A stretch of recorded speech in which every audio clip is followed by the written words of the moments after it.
Welcome back, everybody. I'm down here next to the food plot, and last week I cut down all these crabapple trees that we're going to get rid of this year, and I wanted to show you guys how these deer have been utilizing these treetops. See, there's just tons of deer tracks all around it, and if you look, every single one of these tips are chewed off. There's actually deer hair in that one still. Pretty amazing. I mean, they just go around this whole thing and chew on every one of them. It's that way the whole way, you know, around all these tops here. There's tons of deer tracks, and that's why this is a good time of year to get rid of these things, because the deer can benefit from them right now getting cut down. Well, I have to video this one on my phone because I don't have any cameras with me, but I'm out riding around in the snowmobile checking out the food plots and stuff, and this ditch that goes right between Brian and ours fields right here, that goes, all these deer have been crossing all of Brian's fields going to these food plots over here on the other side of the road. And there's a really fresh shed right here. It's kind of interesting too. Last night a fox came up and marked, see where it peed? Fox came up to it. So this looks like the smaller 2.5-year-old 8-point that was running with that buck that I call Paul. Let's see what it looks, well, let me get a picture of it first before I pick it up. Okay, let's see what this sucker looks like. Oh no, that is Paul. That is the left side of the buck that I call Paul. I have his shed from last year as a 2.5-year-old, so this is actually a 3.5-year-old buck. I'm pretty positive. Awesome.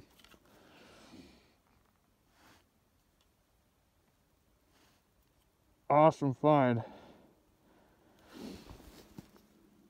That's one of the ones I really wanted to find this year too, so hopefully the other one's gonna be not too far. We'll see.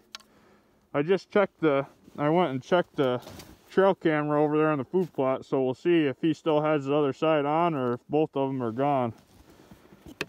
That's a good start to the shed season.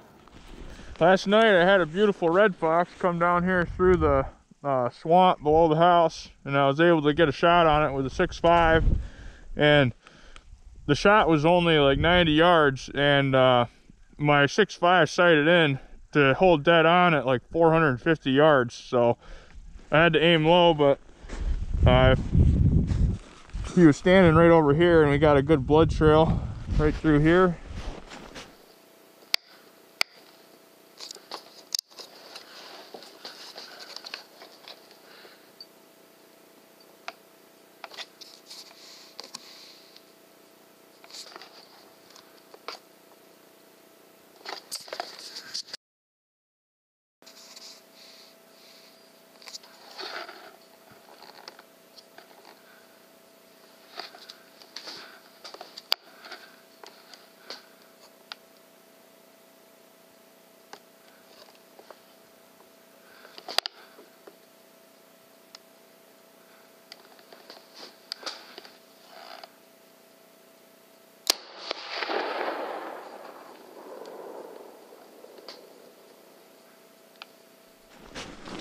And here he is, right here.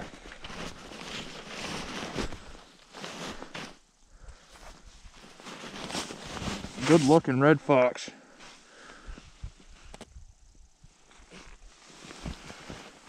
I mangled that back leg for sure. Kind of weird because I shot him facing right at me.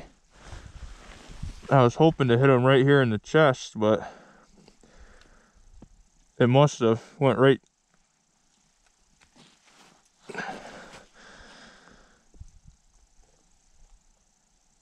Well, you know, I bet it did go in right here, and that's just the exit. I don't know. Either way, it's going to take some serious sewing to get that fixed, but all I do is skin these out and tan the hide for friends and family anyways, so it's not a big deal that it's a big hole in it. I'm not selling it, so good deal. Another red fox. It's a male. I shot another red fox about 3 days ago. It was during a snowstorm and I could hardly see the darn thing in the IR, but I ended up getting them, so I'll show you that one next year.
We're back to the house, everybody, and I wanted to go a little bit more in depth with the shed that I found. It's off a buck that I call Paul, and this is him as a 2.5-year-old. I found both his sheds last year, and I was a little bit disappointed this year looking at the shed that I found of him as a 3.5-year-old. There's really, I mean, there's a decent amount of growth there, but not like, you know, I would hope to see from 2.5 to 3.5. If you look at it, it's just not quite the kind of growth that I would like to see.